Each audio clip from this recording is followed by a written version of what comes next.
Good afternoon, how are you? So we're still on the ship, and we're in the Bahamas, and it's beautiful here, the temperature's warmer, and so that's quite nice. There are all sorts of stories going around. The discontent in the capital is quite amazing, and it's hard to believe that these people could put together a government except by fiat, meaning by dictatorship, given the restlessness, the conflict, the disappointment, the contradiction in terms between the campaign and what they're doing now. But there's a little amusement. It turns out that UFOs have been sighted in northern New Jersey, and this has been going on for a number of nights, except for Thanksgiving. Some joke that the aliens perhaps took off that day. The neighbors are upset, and the FBI is investigating. And by the way, this report is on the level. I'm not joking. This is reported in the Times and the Post.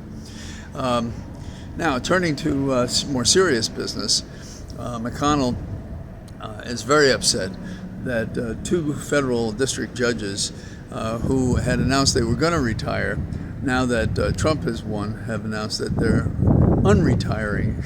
And he's very upset. One is a district judge in Ohio and another's a district judge in North Carolina. Well, take that. Of course, on the Democratic side, isn't it always enough that they're putting pressure on Sotomayor on the Supreme Court to retire? These guys just can't figure it. You know, in my opinion, they chased Breyer off the court too early because he's been pretty vigorous since he retired under pressure. And he was a great jurist, and he would continue to be that. And the notion that, for example, Sotomayor could retire and the Democrats could get their act together in time to have the opportunity to fill that vacancy rather than the Republicans have it is disconcerting. You know, doing these things at the last minute, a lot can go wrong and choices can be made that are bad. And Sotomayor, I think, is good where she is, and she's expressed no interest in retiring, and that really should be up to her, unless and until they ever change the rules. Now, in the meantime, because there's so much trouble with what is happening on the Hill, it's apparent that the government may shut down which would totally mess up Trump's first 100 days. Crocodile tears about that. And what that really means is it would delay the nominations, all the other issues aside. It would delay extending the cuts in taxes for the rich. It would delay any immigration reforms. Delay. Delay can go in two different directions, and this time it may go against Trump's. And, you know, that is the way it should be. That is the justice of it all. And, Republicans don't seem to learn. I've noted that there are 4 Republican senators who are not happy with what's going on in their caucus and have expressed views about the nominees and about objecting to them.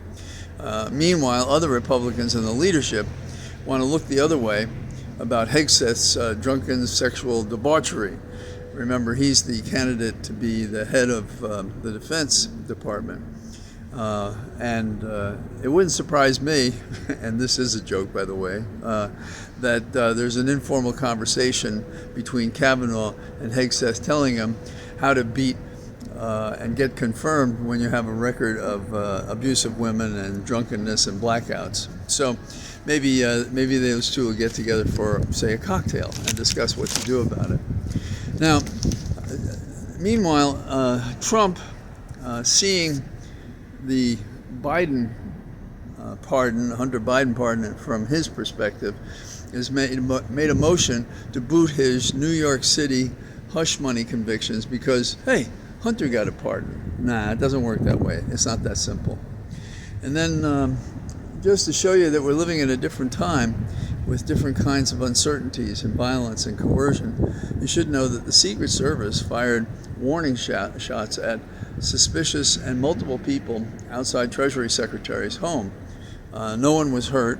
I don't know if the multiple persons drew and shot or not, but this is kind of the level that we have to deal with these days, with the kind of talk that comes out of the Republican camp.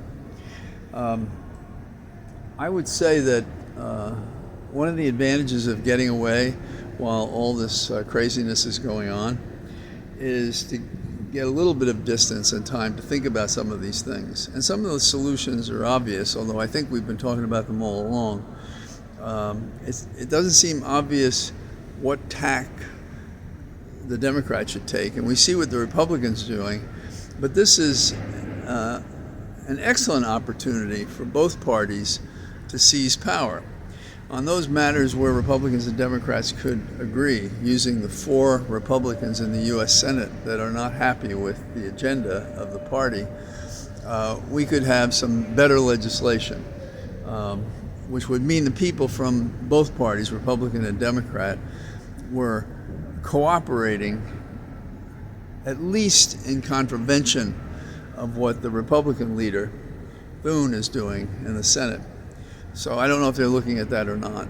Also, they should be looking at ways of using the rules. It's very interesting. The House has more rules than the Senate, but it's easier, it was in my experience on the Hill, to participate in legislation that move quicker on the House side than on the Senate side.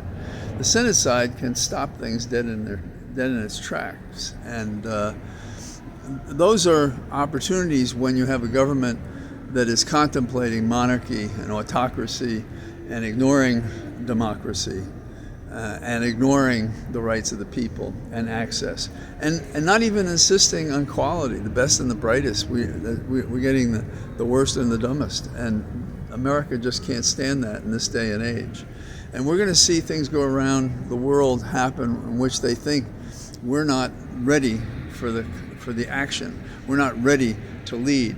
And if that happens, we're going to be reduced to irrelevance in the world, in politics, in marketing, and in our reputation that has brought business and people to our shores for freedom. Land of the free, home of the brave, at risk right now. So I've been talking a little briefer because the bandwidth from a ship at sea is not terrific.